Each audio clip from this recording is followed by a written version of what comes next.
Bakit ka nagbebenta? Ang baon. Magkano baon mo araw-araw? 8 Bibilin din namin tong tinda nyo para makauwi na kayo, ha?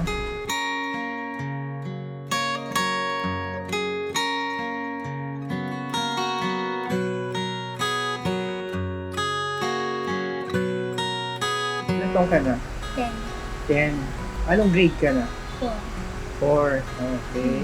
Anong tinitinda mo? Saging po. Saging.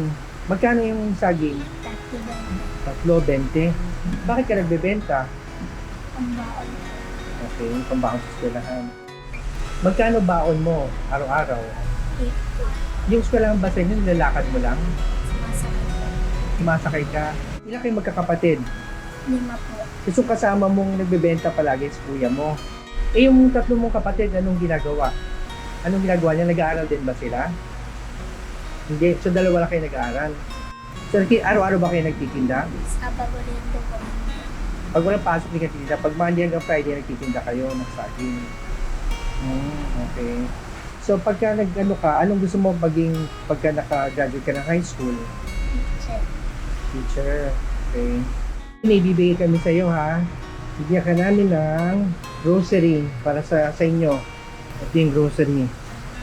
Bibilin din namin itong tinda nyo para makauwi na kayo, ha.